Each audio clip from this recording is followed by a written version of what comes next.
The Phantom in the Virtual World. One day, while Arian was browsing the internet, he suddenly received a strange message. It was from an anonymous user, written in what appeared to be a set of special codes. The message read, "You will be the first to uncover the hidden truth of this virtual world. You just need to go to the place where no one dares to go." At first, Arian paid no attention to the message. He assumed it was just spam or a pointless joke. But when he refreshed his page, he noticed something unsettling. Dozens of his friends and acquaintances had received the exact same message. The same codes, the same sentence. This piqued his curiosity. Later that night, when he returned home, he decided to check out the links in the messages. They all led to a strange, unfamiliar domain he had never seen before. Hesitant but intrigued, Arian clicked on one of the links. The screen flickered, and his browser froze for a split second before opening a black screen with strange symbols dancing across it. Suddenly, everything around him felt different. The familiar world of his computer, the bustling internet, was no longer there. In its place was an eerie, glitchy virtual world, a place where digital avatars wandered aimlessly, and whispers echoed through the air, their source impossible to locate. The walls of this virtual realm shifted and changed, as if the very fabric of the digital space was alive and unpredictable.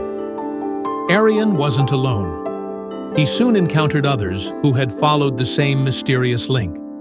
Each person appeared confused, disoriented, and nervous. Some were trying to interact with the strange environment, while others were simply staring at their screens, unable to comprehend what was happening. "Where are we?" one of them asked in a shaky voice. "Is this some kind of game?" But Arian could sense that this wasn't just a game.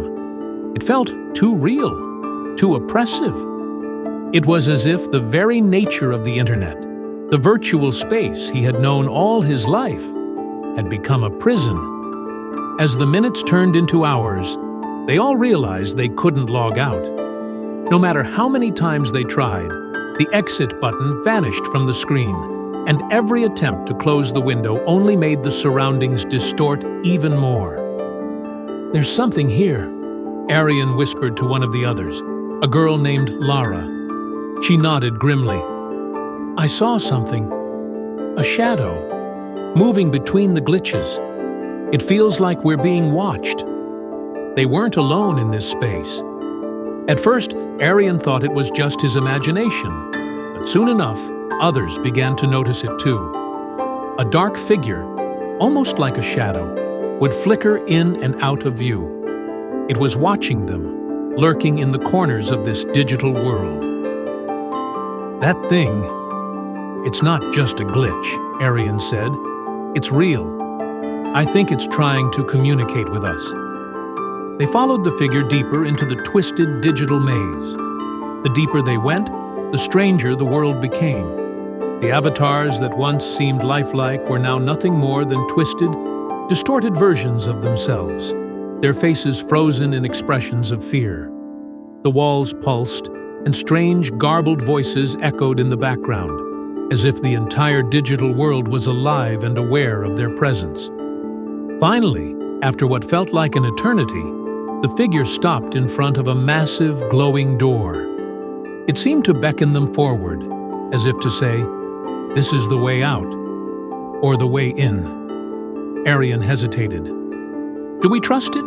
What's behind that door?" Lara, now visibly shaking, replied, "We don't have much choice. We've come this far." Together they approached the door. As they stepped closer, the digital world around them began to collapse, the ground shattering into pieces.